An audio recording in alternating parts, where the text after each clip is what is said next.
At so ayan, hi guys, welcome back sa channel natin at ito, si full chapter tayo ni 1117. Pero bago tayo magsimula, ay kung bago ka pa lang sa channel natin, huwag mo kalimutan mag-subscribe at pakipindot na rin yung notification bell para ma-update ka every time na meron tayong bagong upload. So yun naman po at ulit, ay huwag na nga natin patagalin pa, simulan na natin yan.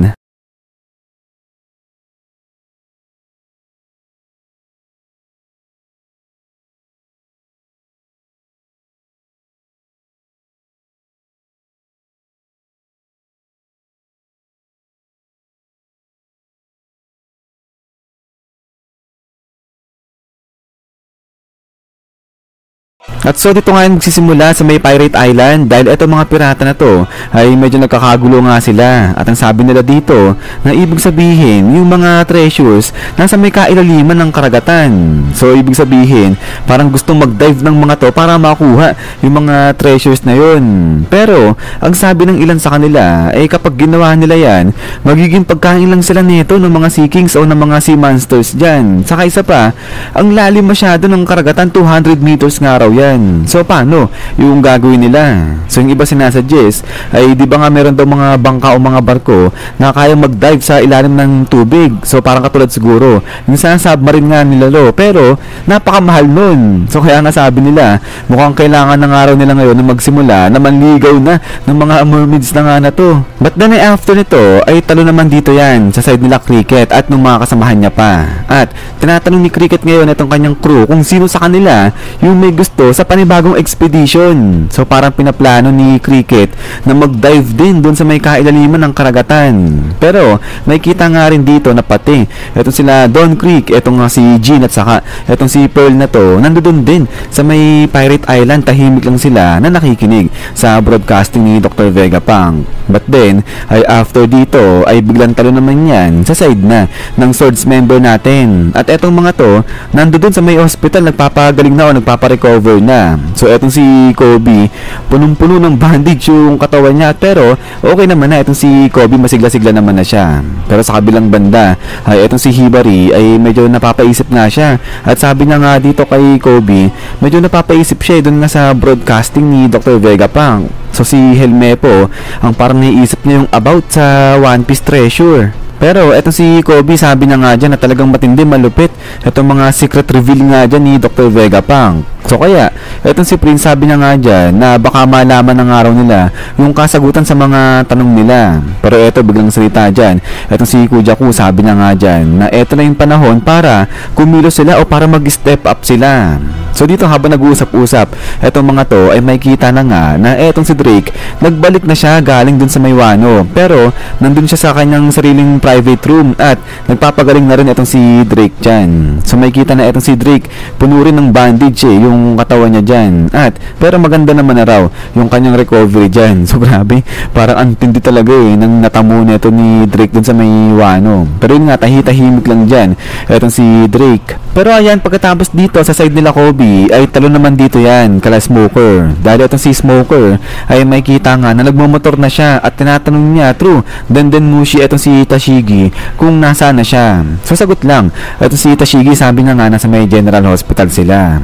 Pero after nga dito ay balik na yan sa may Straw Hat Pirates natin dito sa may ulap kung nasaan sila Nami at kung saan nga nakasampa itong si Sunny. So dito sabi nga ni Nami na yung barrier wala na, nag-disappear na. Pero ang problema nila ngayon etong ang extension dyan ay yung pag-extend ng ulap na hinto na. Pero ito sagot si Yusuf, sabi niya nga dyan na okay lang, walang problema kahit nga na-stop na etong pag-extend ng ulap kasi nga enough na yan para nga makapunta sila dun sa may karagatan. Pero ang sabi ngayon ni Lilith, ang problema nila dito sila babagsak mismo sa may fleet nga ng mga Marines kung nasaan naman etong higanting barko na to na dito rin sila sasakay para nga makaalis dyan na sa may Egghead Island. So parang ganun din, sakto naman sana dito sila babagsak o mag-landing sana sa barko ng mga higante na gagamitin nga nila para pantakas na sa may Egghead Island. Pero yun nga lang, yung mga fleet nga ng mga Marines nandiyan nakapaligid na nga rin sa barko na gagamitin nila. Pero after nga dyan dito sabi ni Brooke na okay na, nalagyan na nila ng cola etong si Sunny. So ready na yan para nga mag-launch o para nga ipaanda rin na. Pero wala pa si Jinbei saka nga si Zoro. Pero maya-maya pa ay eto nga bigla nga nang kinontak na ni Jinbei etong sila Brook sila Nami at sabi nga niya dyan na malapit na sila, kita na nila etong si Sunny. Pero dito nga maya-maya pa nakita nila etong si Saint Venus na aatakihin na rin etong si Sunny natin dyan. At pagkatapos nga nito ay eto nga amba na etong si Venus at aatakihin niya na, sisirain niya na etong si Sunny. Pero bigla nga hinagis ni Jinbei etong si Zoro papunta dito kay Venus at pagkatapos nga niya spang. So dito ay pinigilan ni Zoro etong si Venus sa pagsira dyan nga kay Sunny. So clash ngayon etong espada ng dalawa na to. Pero napansin nga dito ni Venus etong espadang gamit ni Zoro, yung Katetsu. Pero eto nga bilang sigaw ngayon dyan etong si Zoro dyan kala Nami at sabi na nga dyan na sige i-launch na nila o paandarin na nila ayang si Sunny at tatalon na lang silang dalawa ni Jinbei dyan kasi nga wala na silang oras eh. So kumbaga magmadali na umalis na kaagad etong sila Nami, susunod na lang etong sila Zoro agad-agad. Pero habang inaasikaso nga nila Zoro etong si Saint Venus dyan ay dito naman sa kabilang banda sa may baba eto sa kung nasaan yung barko ng mga higanteng gagamitin nila pagtakas dyan sa may Egghead Island ay eto sila Bonnie nandiyan na rin nakasakay. So ang bilis. Pero eto nga sabi ni Bonnie okay na, paalis na sila pero wala pa rin sila Luffy. So magmadaling araw etong sila Luffy kasi nahihirapan silang i-hold na etong fleet ng mga marines dyan. Pero nakikita nga natin na etong si Sanji saka etong si Atlas okay na, magkasama nga rin sila at nandiyan na sila sa may barko. So dito parang ang bilis lang ng pangyayari nung sa may nakalipas na chapter etong si Sanji nakabulag tapen eh. Pero ngayon nakatayo na siya, okay na nga siya at sumisigaw na siya dyan kay Luffy. So siya tawag-tawag niya na etong si Luffy dyan. But then pagkatapos nga dito ay biglang talo na dito yan sa side nila Dory, nila Brogy at ni Luffy. At eto nga sigaw na ngayon si Luffy, sabi niya nga dyan na malapit na sila kaya maghandaan sila para sa paglalayag. So para nga makaalis na sila dyan sa may Egghead Island. Pero etong si Luffy ay nagtataka nga siya kasi nga biglang nawala si Valkyrie dyan sa likuran nila. So saan daw yun napunta, sabi niya ganyan. But then eto nga habang patakbo etong sila Dory dyan papunta na kung nasaan etong sila Sanji, sila Bonnie ay dito naman sa kabilang banda ay natuwa na etong mga higante na to kasi nga papalapit na etong sila Luffy dyan. Pero may kita nga na itong mga ibang Vice Admiral dyan eto sila Dan kinakalaban na nga rin itong mga higante. So dito sabi nga nila na wag hayaang makatakas o makaalis etong mga to dyan. So kagulo-gulo sila ngayon dyan. Pero habang nakakagulo na nga dito etong mga higante at saka nga etong mga marines dyan ay dito naman sa kabilang banda ay nakapaligid na bigla etong apat na elders dito na kay Ancient Robot natin. So grabe parang babanatan na ng mga to etong si Ancient Robot. Pero etong si Saint Mars napansin niya na etong si Ancient Robot nga raw sigurado siya na eto yung sumugod sa may Marijoa 200 years ago na yung nakakalipas. Pero eto nga habang ang nakaabang na dyan etong mga elders dito kay Ancient Robot ay sa kabilang banda ay dito naman etong si Dr. Vegapunk ay tuloy nga dyan sa pagbo-broadcast at dito ay kinall out niya na eto namang may mga pangalan o mga nagtataglay nung letter D sa pangalan nila. So nandiyan nga etong si Monkey D. Dragon at saka etong si Blackbeard at pati na rin etong mga ibang characters na may kinalaman o connected sila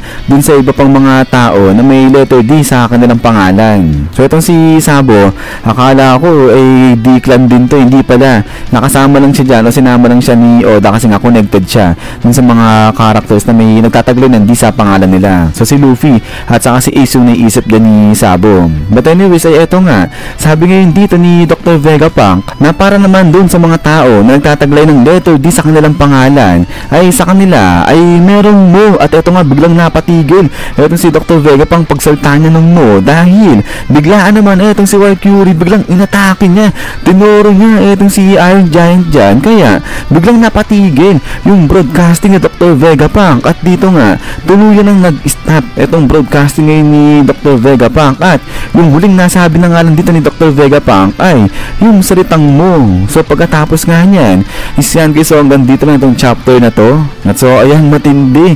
Biglang naputol dito itong broadcasting ni Dr. Vegapunk. Talagang totally out itong broadcasting ni Dr. Vegapunk pagkatapos ng atakihin ni Valkyrie itong si Iron Giant dyan. So buo pa naman itong si Iron Giant, pero yun nga lang, tapos na itong broadcasting bigla dyan ni Dr. Vegapunk. So ano kaya yung gustong sabihin ni Dr. Vegapunk patungkol dyan sa mga D-clan na yan? Ano kaya yung mo na yun? So syempre may karugtong yung mo na yun, isang buong word syempre yun. Pero yun nga kayo, kung meron kayong ibang mga analysis patungkol dito kay chapter 1117 ay pwede nyo i-comment yan sa may comment section natin. At kapag may napili tayong malulupit ng mga analysis dyan, ay ilalabas natin sa next video natin. At ayun pala, ay bago ko makalimutan, shoutout sa'yo paring Aldrin Sorsoni. So yun lang naman guys, at ulit ay abang-abang lang para dito sa susunod na One Piece natin. So yun lang naman, so lagi mag-ingat, God bless nyo lahat at kita-kits tayo ulit.